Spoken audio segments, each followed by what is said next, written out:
Hello everybody, Luther for Life here, bringing you guys a brand new archetype analysis. This time around we are talking about Crystrons, a brand new synchro-based archetype out of Invasion Vengeance. So the deck is very interesting in how they play. It's a slower paced synchro deck, but also it's very methodical in how you gotta play it, and can really screw up your opponent. Like, the whole idea of this deck is to synchro summon on your opponent's turn and just interrupt their plays. Granted though, I feel like they could do it a bit better. Anyway, so let's get on with actually talking about them before I ramble on about them for like 5 minutes before actually talking about them. So, first and foremost is Crystron Rosenix. Something I gotta mention before I actually talk about it is that every single one of the non-tuners has the exact same on-field effect, where you can target one face-up card you control and destroy it, and then you special summon one of your tuners from your deck. The downside to this is that generally speaking, when you do this, they're going to be the only monster out there, or any only face-up card. The deck only has one continuous thing, and that's a field spell. Everything else is a one-time use trap card. And then, other than that, you're probably just going to be popping themselves, which isn't too terrible, because they all do have graveyard effects, minus the tuners, obviously. Now, the non-tuners, though, aside from having the same on-field effect, the differing graveyard effects are all varied and all do different things, and just allows you to be able to really capitalize on it. The downside to this, other than, not being able to summon anything from your deck aside from machine-type synchro monsters, is that you can't use both effects during one turn.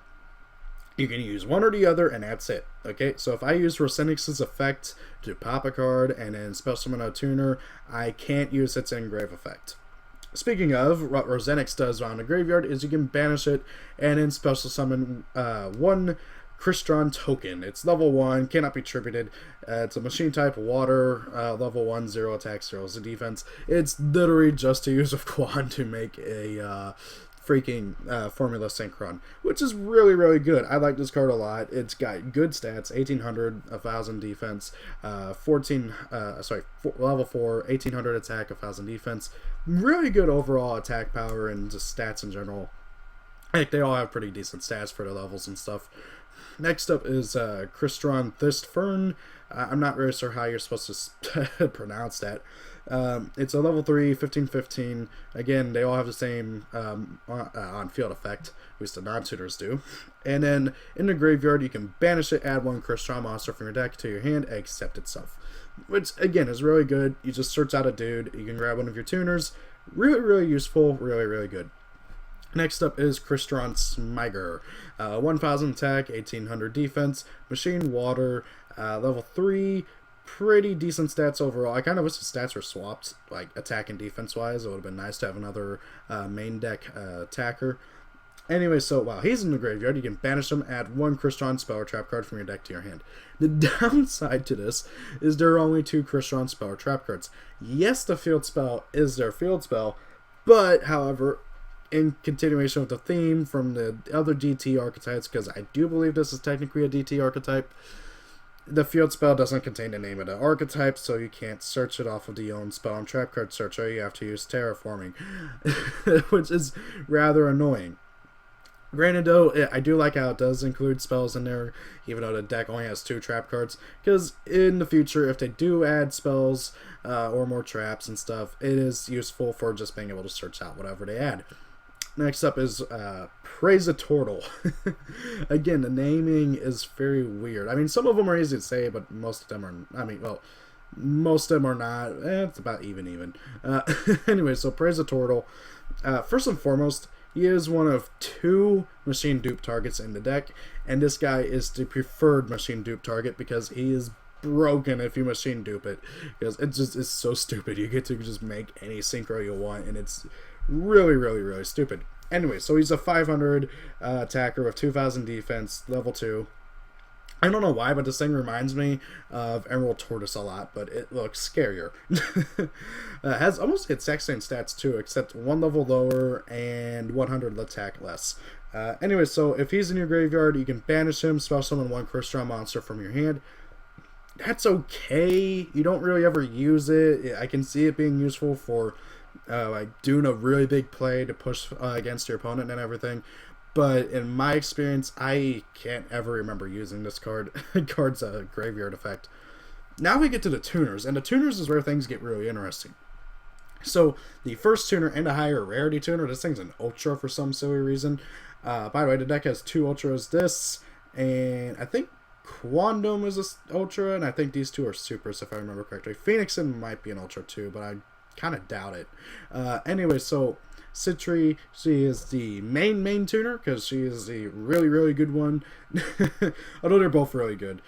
So Citri and Quan both share the effect that you use their effect during your opponent's turn. So the differing thing is that they special summon a monster from a different place. So Citri allows you to special summon a non-tuner from your graveyard, or graveyard during your opponent's main phase or battle phase.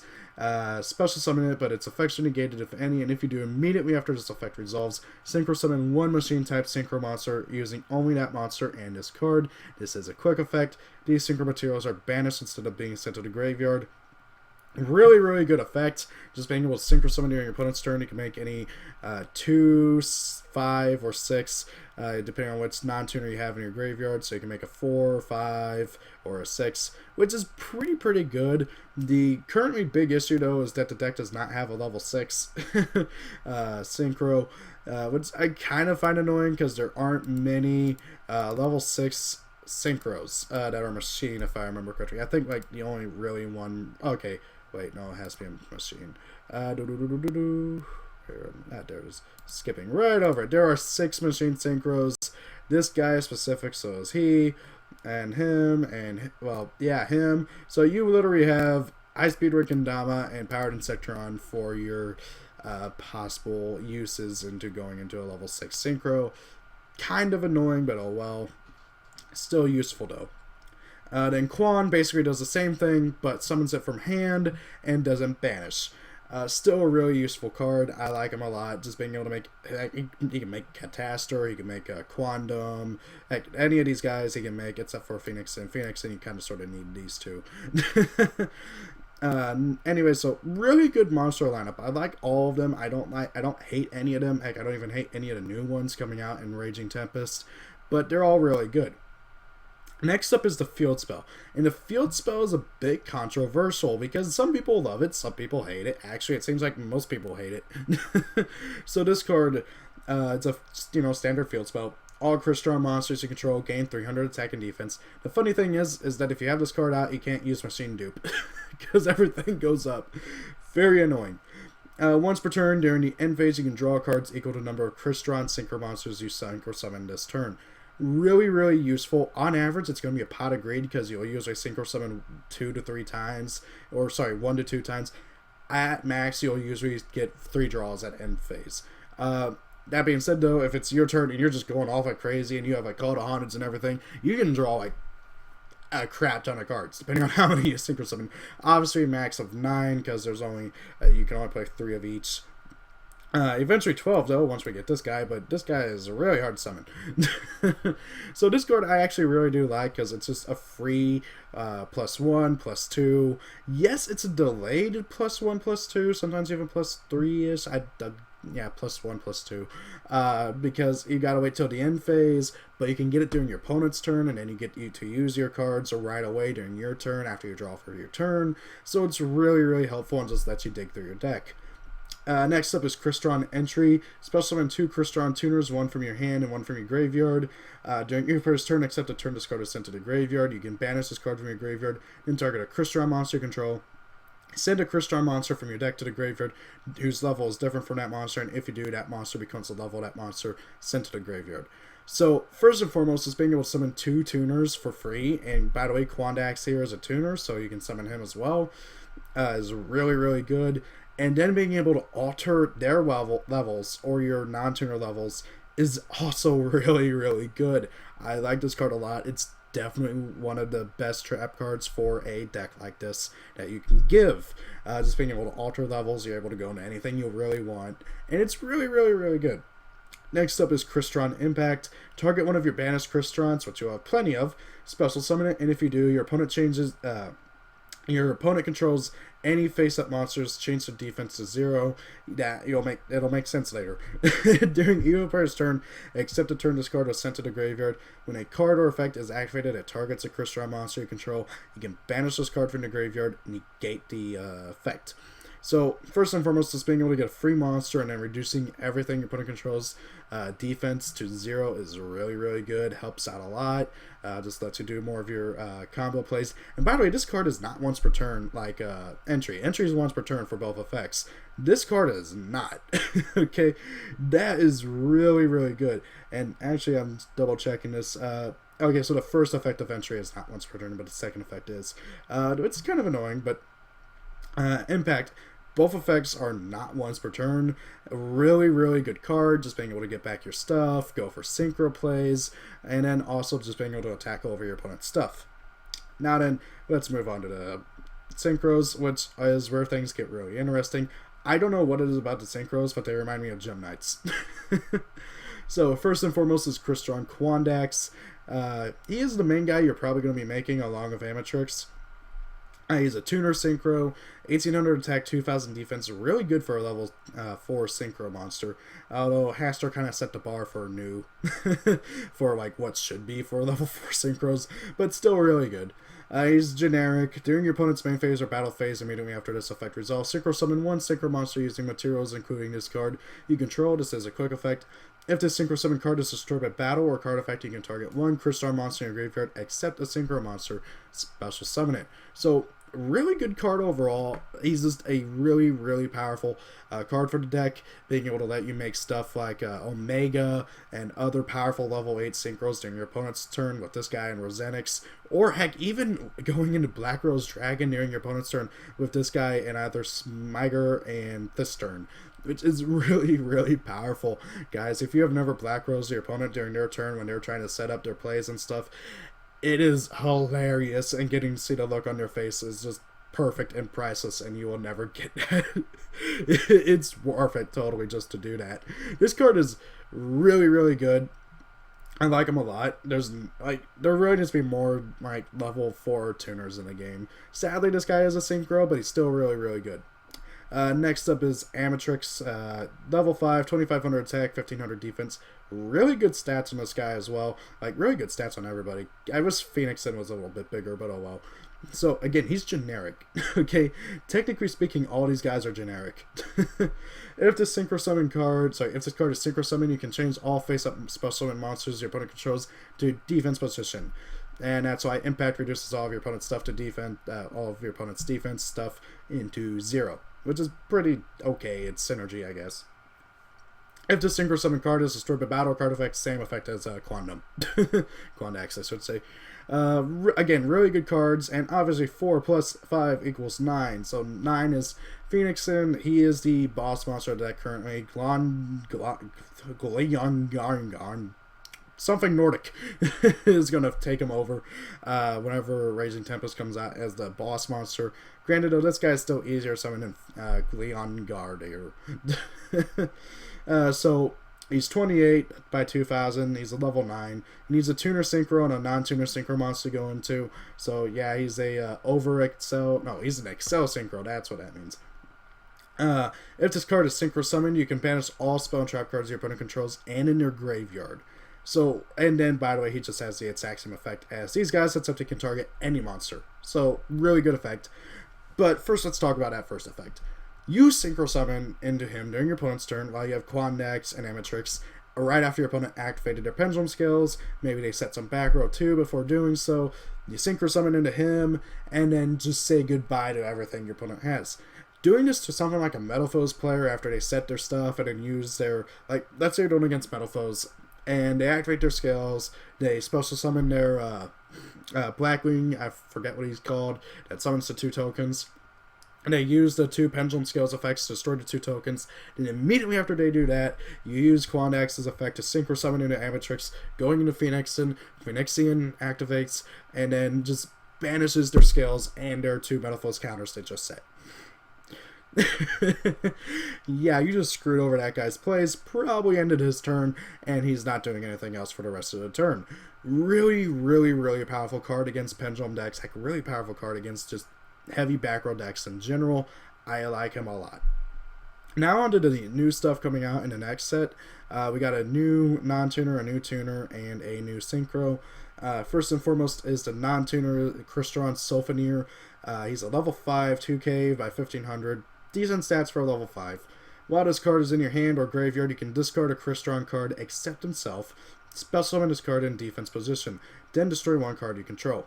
If this card on the field is destroyed by battle or card effect, you can spell summon one Crystron monster from your deck in defense position. You can only use each effect of Crystron Sulfaneer once per turn. So first thing you'll notice is that you can use this guy's effect during your turn, either if he's in your hand or graveyard. Okay, so theoretically you only need one because you can just Fool's Burial him and then use it constantly. He fuels your graveyard for their in-graveyard effects, and he also gets you any free Crystron monster from your deck. And it's got to be in defense position, but that's not too bad. Really good card. I like him a lot. Helps out the deck a lot with making their big plays. Next up is Crystron Rion. He's a tuner, machine, water, level 3, 500 attack, 500 defense. So he is another machine dupe target. And I know I said earlier that they only have 2, but they do have 3. I forgot about Citri being 500 by 500 as well. All the tuners are 500 by 500. So that makes 4 with Rion. So Rion, he looks like a Predator from from Predator, if I'm being honest. During your opponent's main phase or battle phase, you can target one of your banished non-tuner, special summon it, but it has its effects negated, blah blah blah. Synchro summon into a machine type synchro monster. These synchro materials are shuffled into the deck instead of being sent to the graveyard. You can only use this effect of Crystron Rion once per turn. So he is basically what these guys do. I guess girl, since Citri looks more like a girl than guy, but he gets them back from the banish zone.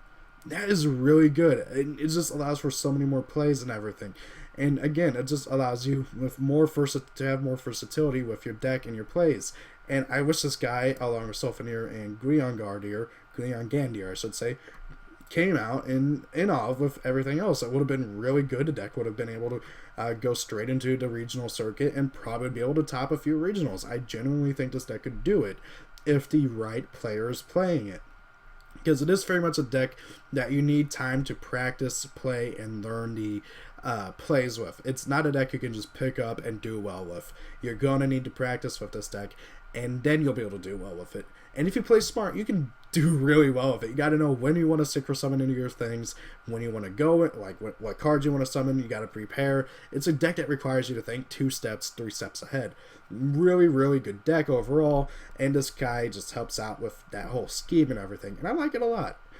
Then we got Gleon Gandir, who, oh god, is borderline insane broken, if I'm being honest.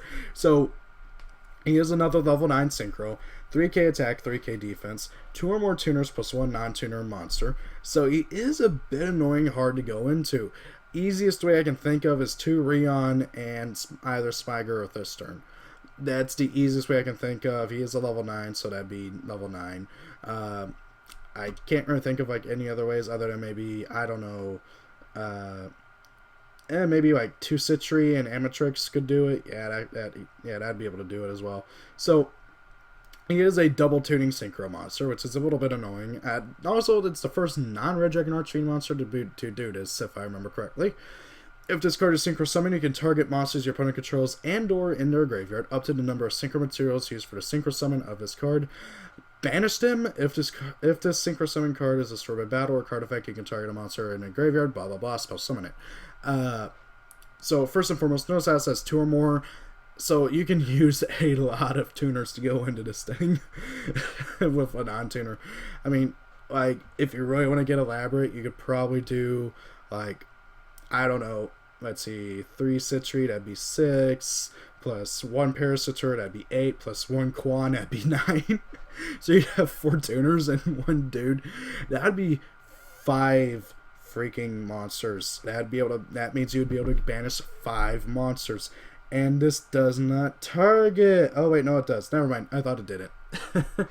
But still, being able to banish theoretically up to 5 monsters, but seriously, who's going to do that? On average, you're going to get rid of 3, and even then, that's still really good. Just being able to banish any 3 to 5 monsters your opponent controls or in their graveyard is insane and can really turn the tables in a duel, especially if we do it during your opponent's turn, because you'll be able to do that with stuff like Quandax and everything. And actually Quandax, if I can kind of sort of guess, I'm trying to think. Let's see, Quandax plus Citrate, that'd be 6, plus Miger. There we go. That'd be a 9, and then you could do it during your opponent's turn, and then just screw up their plays. Really, really, really good card. I like him a lot. He'd help out the deck a lot, and the deck will be able to do more. So, what is this deck missing? Really, honestly, it just needs more spell and trap support, in my personal opinion. Maybe another 1 to 2 synchro monsters. I would like to see more variety with the levels and stuff that helps out to go into bigger things. But once we get the stuff from Raging Tempest, the deck is going to be pretty good. It's going to be a solid tier 2 deck, and it's going to be a really good optional rogue deck for people to play in tournament. At least that's in my personal opinion. Now, right now, though, I don't know. Me and my friend Ian, we've been trying to really try and break this deck with what we got, but it needs more. It needs work. Yes, you got Machine Dupe you can use, more of Creed as well, and Salvage, but it needs more. Maybe I'm missing something. Maybe he's missing something. Maybe we're both missing something. I don't know. But the deck just feels incomplete without these 3 cards. And once we get these 3 cards, I really feel like the deck will be able to do well in tournaments. So guys, tell me what you guys think. What do you guys think the deck needs? I personally think it just needs these 3 and maybe 2 spell, 1 to 2 spell trap cards. It'd be nice. I don't know what they do. Maybe a Monster Reborn or something, but that'd be nice. Thank you all for watching. Have a great day. If it's your birthday, happy birthday. See you all later. Peace out and have a great day.